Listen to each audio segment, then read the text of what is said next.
ఇప్పుడు మనము చూస్తున్నటువంటి ఇది ఒక రెగ్యులేటర్ అన్నమాట. ఆ రెగ్యులేటరు దాని స్టోర్ ఏంటో ఇప్పుడు మనము తెలుసుకుందాం. ముందుగా మనము చెప్పుకోవాల్సింది పోతలపాడు అనే గ్రామం గురించి. కర్నూలు జిల్లా జూపాడు బంగ్లా మండలంలో ఉంటుంది.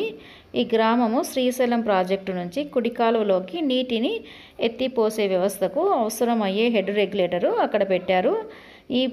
ఇది పోతలపాడులో ఉంది. దీనిని పోతిరెడ్డిపాడు హెడ్ రెగ్యులేటర్ అంటారు. కానీ ఈ ఊరి పేరు అయితే పోతలపాడు, కానీ రికార్డులలో మాత్రం పోతిరెడ్డిపాడు అట్లా మారిపోయిందనమాట. రికార్డులలో మాత్రం అదే ఉంటుంది.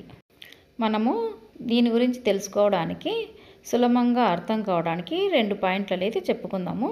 శ్రీశైలం ప్రాజెక్టు వాస్తవానికి హైడ్రో ఎలక్ట్రిక్ ప్రాజెక్ట్ అనమాట. నీటిపారుదల ప్రాజెక్టు కాదు.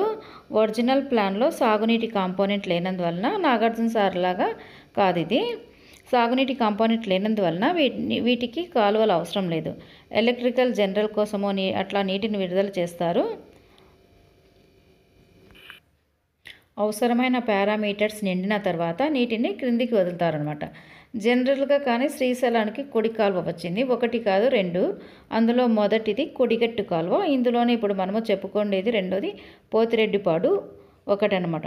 ఇంతకీ కాలువలు ఎలా వచ్చాయి అని మనము బ్రీఫ్గా తెలుసుకుంటే, కృష్ణానది జలాల పంపకాలలో అప్పుడు మొదలైన వివాదాల పరిష్కారం కోసము 1969లో బచావత్ ట్రిబ్యునల్ ఏర్పడిందనమాట.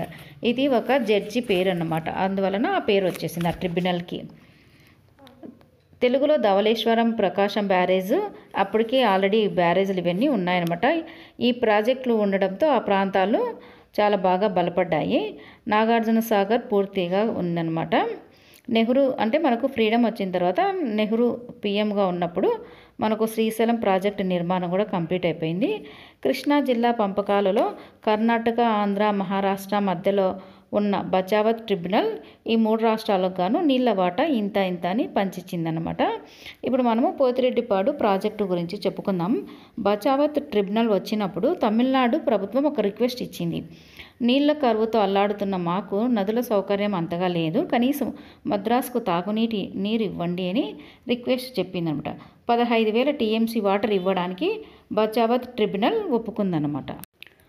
3 రాష్ట్రాలు ఒప్పుకున్నాయి. 1976లో 3 రాష్ట్రాల ముఖ్యమంత్రుల మధ్య ఒప్పందం కుదిరింది.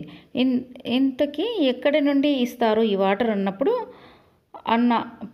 మనము శ్రీశైలం నుంచి ఇవ్వాలని ముఖ్యమంత్రులు నిర్ణయించారనమాట.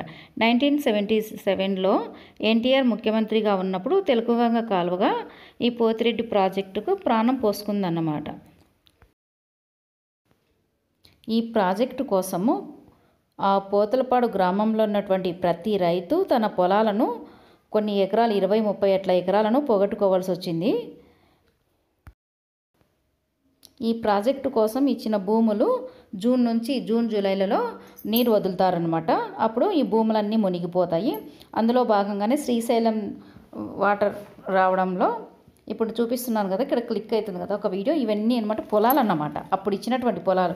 ఇవన్నీ జూన్ నుంచి అక్టోబర్ వరకు నీళ్ళతో ఉంటుంది. అలాగే మనకు సంగమేశ్వర టెంపుల్ కూడా నీళ్ళలో మునిగి ఉంటుంది. అక్టోబర్ అట్లా తేలిపోతుంది అన్నమాట.